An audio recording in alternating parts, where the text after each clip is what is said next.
Got to get to the 8. He's going to take off and run. Mendoza weaves his way first and goal. Diving toward the end zone. Touchdown!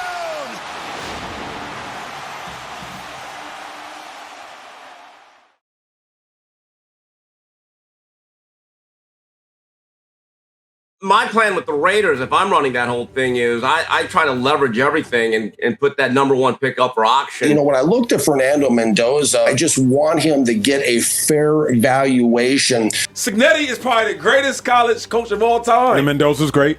He's not great. When they put that pressure on him, his receivers made great plays. But if Mendoza was a John Elway level prospect, then I take him. Depending on who you ask, Mendoza is either the next Jared Goff, a surgical winner, or the next great draft disaster. Is Fernando Mendoza truly great, or he just got very lucky?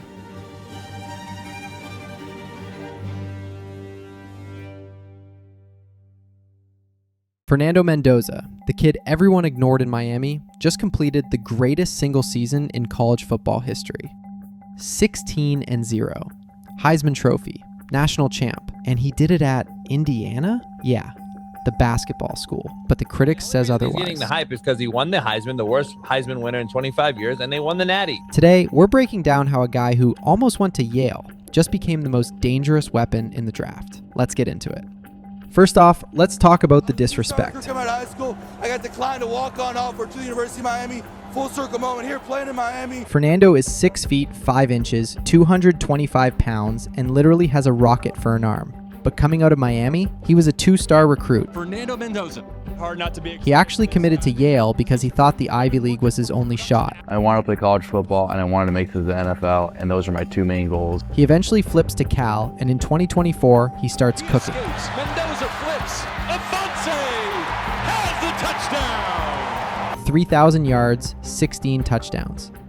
He was the only reason people were watching Cal football. Mendoza's been hanging around this competition throughout spring, throughout fall camp. But the critics, they weren't sold. They called him a system guy. Listen, he won, and he's a great system guy, and he did a great job around a 24-year-old team. And at the end of the day, the class is so bad, Smitty. The fact of the matter is, they said he didn't have the it factor. So Fernando does the unthinkable.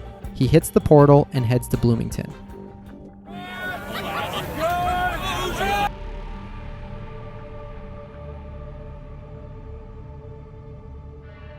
If you think it was all sunshine and roses at Indiana, you're wrong. The first few weeks were rough. The offensive line was like a revolving door. Mendoza was getting battered. Mendoza's down. This would be a major, major blow to Indiana.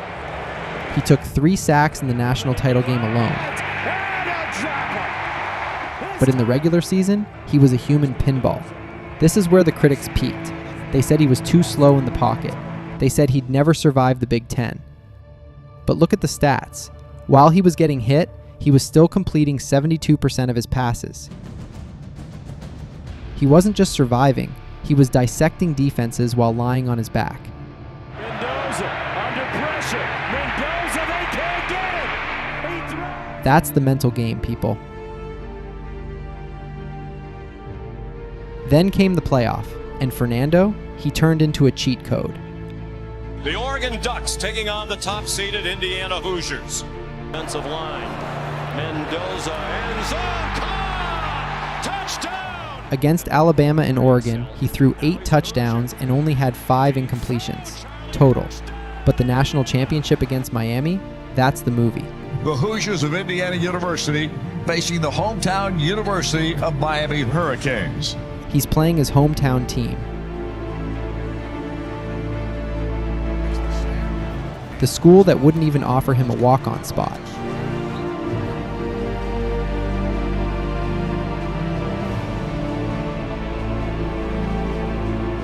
It's 4th and 5, game on the line. He doesn't throw. Got to get to the 8. He tucks the ball and runs a 12-yard draw, bulldozing his way into the end zone.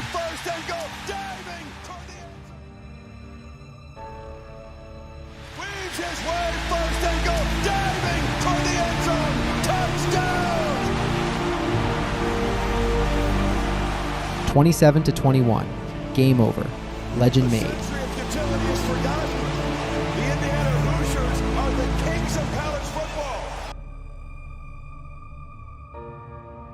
So what's next? He just declared for the 2026 NFL Draft. Every mock has him going number 1 to the Las Vegas Raiders. Tom Brady and Mark Davis were literally at the title game scouting him. In late January 2026, Mendoza made waves by updating his LinkedIn profile with the Open to Work banner after declaring for the NFL Draft. I am ready to take the next step. My LinkedIn status is now open to work, and I am officially declaring for the 2026 NFL Draft.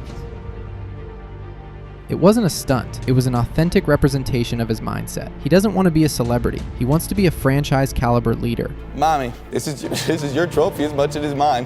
You've always been my biggest fan. You're my light. You're my why. You're my biggest supporter. As of February 2026, he is the consensus #1 overall pick for the Las Vegas Raiders. And you need to believe in your own abilities. I hope this moment shows you that chasing your dreams are worth it, no matter how big or impossible they seem. The arm strength critics are still there, but you can't coach 16-0. You can't coach a Heisman. Is he the next Jared Goff or something better? Is he the savior? Let's talk about it.